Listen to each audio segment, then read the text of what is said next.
इस दुनिया में कुछ फितने ऐसे होते हैं जो तलवार से ज्यादा खतरनाक होते हैं, क्योंकि तलवार सिर्फ जिस्म को नुकसान पहुंचाती है, लेकिन फितना ईमान को जड़ से हिला देता है। रसूल खुदा सल्लल्लाहु अलैहि वसल्लम ने सख्ती के साथ फरमाया था, आदम के ज़माने से क़यामत तक दज्जाल से बड़ा कोई फितना पैदा नहीं किया गया। सोचिए, एक ऐसा फितना जो बुजुर्गों को भी डगमगा दे, जो इल्म वालों को भी शक में डाल दे, जो इबादत गुजारों के दिल में भी वसवसा भर दे। यह कोई कहानी नहीं है, यह कोई फिल्म, अफसाना या ख्याली बात नहीं। यह वो हकीकत है जिसका जिक्र नबी सल्लल्लाहु अलैहि वसल्लम ने बार बार किया और जिससे बचने की दुआ हर नमाज में सिखाई। एक ऐसा धोखेबाज आएगा जो जन्नत और जहन्नुम का धोखा दिखाएगा, जो ज़मीन को हुक्म देगा और ज़मीन दौलत उगलेगी, जो आसमान को इशारा करेगा और बारिश बरस पड़ेगी, और फिर इंसान से कहेगा, मैं तुम्हारा रब हूँ। और सबसे खौफनाक बात यह होगी कि उस वक़्त अक्सर लोग उसे पहचान ही नहीं पाएंगे, क्योंकि दज्जाल सबसे पहले आंखों को नहीं, दिलों को अंधा करेगा। अगर तुम्हें लगता है कि तुम महफूज हो, अगर तुम्हें लगता है कि तुम्हारा ईमान काफ़ी मजबूत है, तो याद रखना, ये वीडियो तुम्हें डराने के लिए नहीं, जगाने के लिए है। ये दज्जाल की दास्तान है, इंसानियत के सबसे बड़े इम्तिहान की कहानी। रसूल अल्लाह सल्लल्लाहु अलैहि वसल्लम साहबा को बार बार एक ऐसे फितने से आगाह किया करते थे जिस जैसा फितना न उनसे पहले आया था और न क़यामत तक आएगा।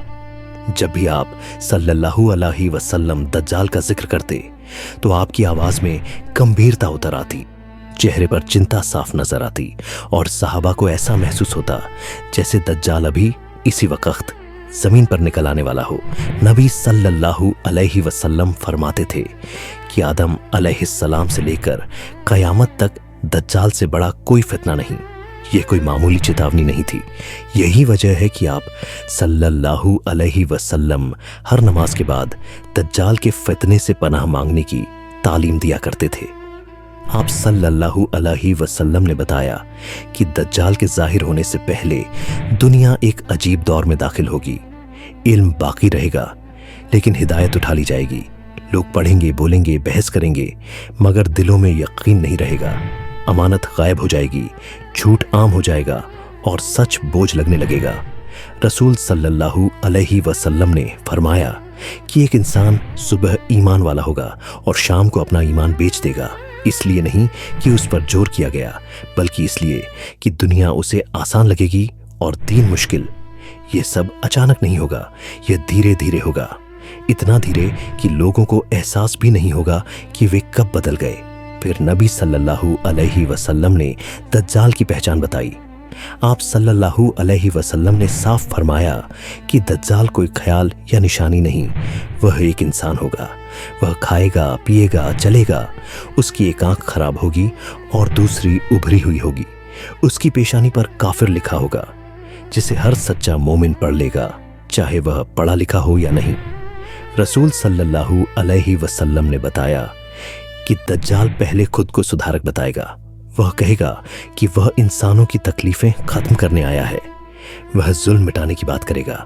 लोग उसे इसीलिए मानेंगे क्योंकि वह उन्हें वही देगा जिसकी उन्हें सबसे ज्यादा चाह होगी। फिर वह नबूवत का दावा करेगा और आखिरकार खुदा होने का दावा करेगा। नबी सल्लल्लाहु अलैहि वसल्लम ने चेतावनी दी कि दज्जाल को अल्लाह कुछ ऐसी ताकतें देगा जो इंसानों को आजमाने के लिए होंगी। वह आसमान को हुक्म देगा और बारिश बरसेगी। वह जमीन को कहेगा और फसल उगाएगी। वह किसी बस्ती में जाएगा, अगर लोग उसे मान लेंगे तो उनके जानवर दूध से भर जाएंगे, और अगर इनकार करेंगे तो भुखमरी और तंगी में पड़ जाएंगे। उसके पास जन्नत और जहन्नम जैसी चीजें होंगी, लेकिन रसूल सल्लल्लाहु अलैहि वसल्लम ने साफ फरमाया, उसकी जन्नत असल में जहन्नम है और उसकी जहन्नम असल में जन्नत। आप सल्लल्लाहु अलैहि वसल्लम ने आगाह किया कि आंखों से देखा हुआ हर सच नहीं होगा। दज्जाल एक नौजवान को लोगों के सामने कत्ल करेगा, फिर उसे जिंदा कर देगा। लोग दंग रह जाएंगे, लेकिन वही नौजवान कहेगा, अब मुझे पहले से ज्यादा यकीन हो गया कि तू ही दज्जाल है।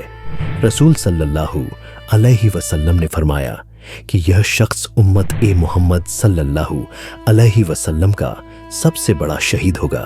दज्जाल पूरी दुनिया में फिरेगा हवा की रफ्तार से। कोई शहर, कोई गांव बाकी नहीं रहेगा सिवाय 2 जगहों के, मक्का और मदीना। उनके हर रास्ते पर फरिश्ते होंगे। जब दज्जाल मदीना के करीब आएगा तो मदीना कांप उठेगा और हर मुनाफिक उससे निकलकर दज्जाल के साथ चला जाएगा।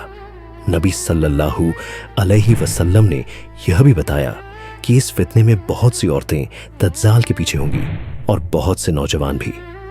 इसलिए नहीं कि वे कमजोर हैं, बल्कि इसलिए कि दज्जाल उनकी ज़रूरतों और ख्वाहिशों को निशाना बनाएगा। और कुछ लोग जिन्हें आलिम समझा जाएगा वे भी समझौते की बातें करेंगे। रसूल सल्लल्लाहु अलैहि वसल्लम ने हमें हुक्म दिया कि हर नमाज में दज्जाल से पनाह मांगो और सूरह अल कहफ की शुरुआती आयतें याद रखो, क्योंकि यही फितने से हिफाजत है। फिर आपने सल्लल्लाहु अलैहि वसल्लम बताया कि जब हालत सबसे ज्यादा खराब होगी, जब मोमिन कम रह जाएंगे और लोग नमाज के लिए जमा होंगे, तभी अल्लाह हजरत ईसा इब्न मरियम अलैहिस्सलाम को भेजेगा। वे दमिश्क की सफेद मीनार के पास उतरेंगे फरिश्तों के सहारे। जब दज्जाल उन्हें देखेगा तो वह ऐसे पिघलेगा जैसे पानी में नमक। हजरत ईसा अलैहिस्सलाम दज्जाल का पीछा करेंगे और बाब ए लुद के दरवाजे पर उसे खत्म कर देंगे। लेकिन रसूल सल्लल्लाहु अलैहि वसल्लम ने बताया कि इसके बाद भी इम्तिहान बाकी होंगे। याजूज और माजूज निकलेंगे, धरती को तबाह कर देंगे, यहाँ तक कि हजरत ईसा अलैहिस्सलाम और मोमिन पहाड़ों में पनाह लेंगे और सिर्फ दुआ करेंगे। अल्लाह उन्हें एक छोटी सी चीज से खत्म कर देगा। कुछ वक्त के लिए जमीन पर अमन होगा। फिर यमन की तरफ से एक ठंडी हवा चलेगी जो हर उस शख्स की रूह निकाल लेगी जिसके दिल में राई के दाने जितना भी ईमान होगा। और फिर सिर्फ बदतर लोग बाकी रह जाएंगे। उन्हीं पर कयामत कायम होगी। रसूल ए अल्लाह सल्लल्लाहु अलैहि वसल्लम ने यह सब डराने के लिए नहीं बताया, बल्कि तैयार करने के लिए बताया, क्योंकि दज्जाल उस दिन नहीं शुरू होगा जिस दिन वह निकलेगा। वह उससे बहुत पहले शुरू हो चुका होगा, जब सच भारी लगने लगे और झूठ आराम देने लगे। यही दज्जाल का फितना होगा। इस पूरी दास्तान को सुनने के बाद अगर तुम्हारा दिल कुछ पल के लिए भी कांप उठा हो, अगर तुम्हें यह एहसास हुआ हो कि फितना बाहर से नहीं बल्कि अंदर से शुरू होता है, तो समझ लेना कि यह बयान अपना मकसद पूरा कर चुका है। यह वीडियो डराने के लिए नहीं था, यह याद दिलाने के लिए था, क्योंकि नबी सल्लल्लाहु अलैहि वसल्लम ने फरमाया था, दज्जाल का फितना तब कामयाब होगा जब इंसान गाफिल हो जाएगा। अगर तुम नहीं चाहते कि यह गफलत तुम्हारे घर तक पहुंचे, अगर तुम चाहते हो कि आखिरी जमाने की हर निशानी, हर फितना, हर चेतावनी तुम तक वक्त पर पहुंचे, तो इस चैनल से जुड़े रहना जरूरी है। इस चैनल को सब्सक्राइब करो ताकि हक की आवाज शोर में दब न जाए, ताकि याद दहानी जारी रहे और ईमान जिंदा रहे। वीडियो को लाइक करो ताकि यह पैगाम और लोगों तक पहुंचे, और इसे शेयर करो, शायद तुम्हारी वजह से किसी एक दिल की हिफाजत हो जाए। हम अल्लाह से दुआ करते हैं कि वह हमें हर फितने से महफूज रखे, खास तौर पर दज्जाल के फितने से। मुलाकात होगी अगली दास्तान में। तब तक के लिए खुदा हाफिज।